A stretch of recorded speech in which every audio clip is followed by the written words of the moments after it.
last night, the moon was so bright, it melted the walls away. And it wasn't alarming when I saw Prince Charming come into my bedroom and say, let me persuade you to come to the place where tomorrow meets today. ooh! Bigger and better cities and gadgets. Forward, progress. If you were a scientist, you were it.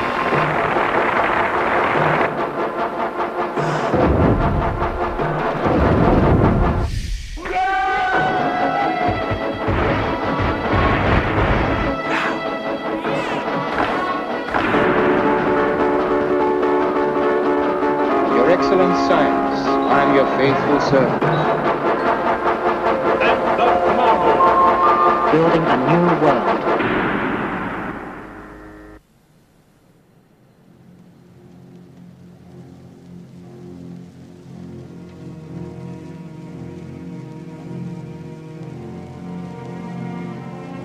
For the last 30 years, politicians in Britain have tried to build a new prosperity. They wanted to make an old nation that had fallen behind in the world recapture the glories of its past.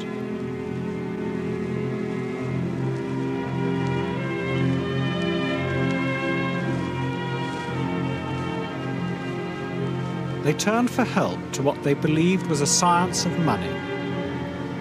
One after another, Labour and Conservative governments became convinced that if they followed what they thought were a set of scientific laws, the economy would grow faster. The perceived tide of decline could be reversed.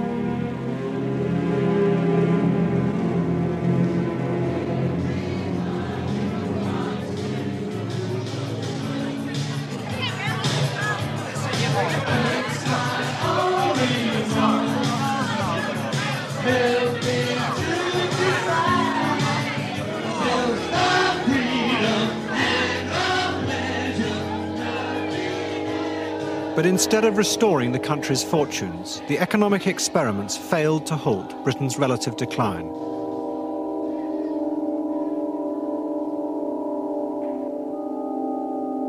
This is the odd story of how politicians came to believe there was a technical way to make Britain great again.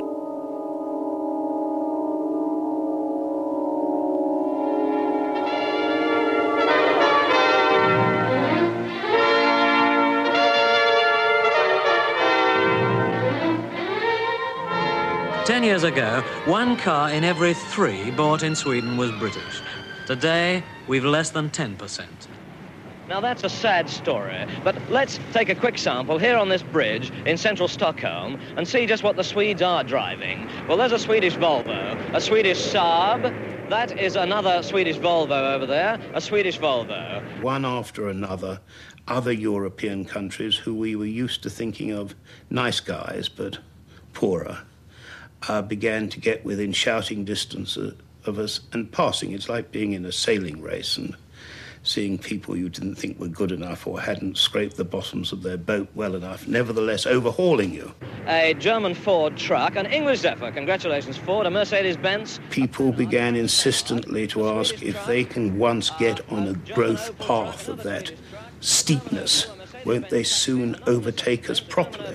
And a Volkswagen. Well, in that lot, 1 British car, 1 Ford. What was holding Britain back, it was decided, was the old-fashioned idea that the civil servant's job was simply to keep the economy stable. In 1961, the Conservative government set up NEDI, the National Economic Development Council, in what had been a gentleman's club in Westminster. It was advised by young economists convinced they could make the economy grow much faster. Oh, yes, this is my old room. A splendid room, isn't it? Yes. I'm sorry it's all boarded up, the windows there, because, you know, there's a balcony out there. As you know, the growth target of NEDI was 4% a year between 1961 and 1966. And I had visions of myself getting out onto that balcony and at the end of 1966 proclaiming to the cheering crowds below, 4%, we've done it. Many of this generation of economists had been taught with the aid of a large machine worked by water. Built by Bill Phillips, an engineer turned economist, it has lain disused for years. That powers these two parts over here, which is where money can actually come into the economy. The actual water flowing around is the money going through the economy. That enabled you to illustrate, for instance, what would happen if you try to grow the economy, pump more money into the economy. For instance, you could increase government expenditure and see what the effect of that is through the workings of the economy, the interaction of all the variables on growth. Of course, if the economy is very prone to imports, people might simply spend their money to import foreign goods. Or if the economy is operating at a high level of activity, then that would lead to inflation. Neddy's economists did not have a new theory, but they believed they could use existing techniques in a new way. They saw themselves as followers of the economist Maynard Keynes. He had shown how to manage an economy by increasing or decreasing demand. The problem was that every time you increased demand too much, imports flooded in and wages rose. But Neddy's economists were convinced they could control a boom. They would plan investment in industry and the government would hold inflation down. The bad old days of stop-go would be over.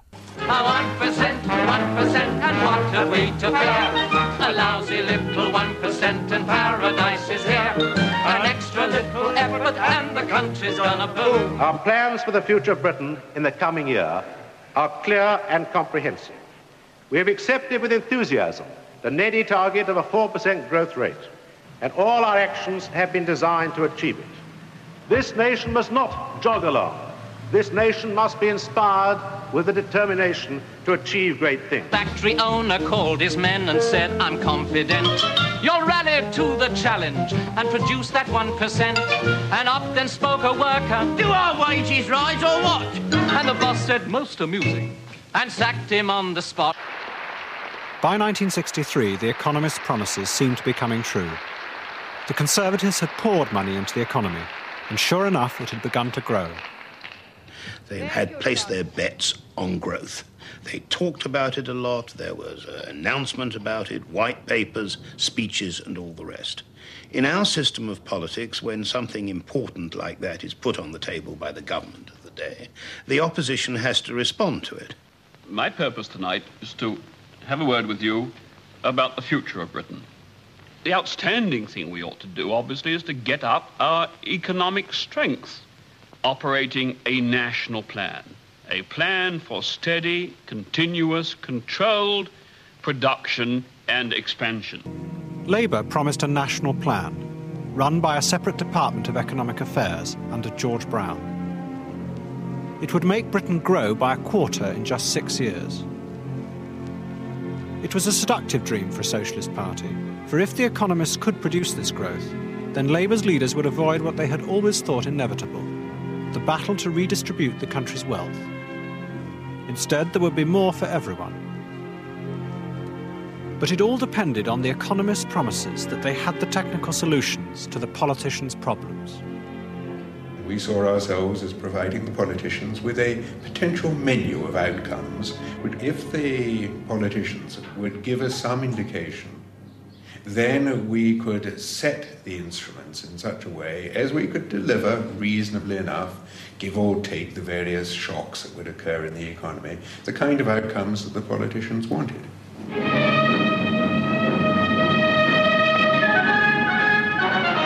There's one basic fact. Labour has a clear majority. We have a Labour government. But Labour had come to power just as the boom the Conservatives had begun was overheating. Imports were flooding in and wages rising. This was the point when in the past a halt would have been called.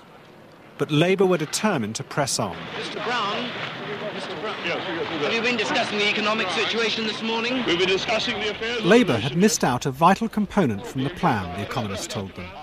They should devalue the pound and so make Britain's exports cheaper. But in the politicians' eyes, devaluation would undermine precisely what they were trying to achieve, to make Britain great again. Wilson was a great one who believed in sterling. Sterling was the centre of everything. And he always said that he would defend the pound and we'd have a place east of Suez. And it was a sort of nationalism of a kind.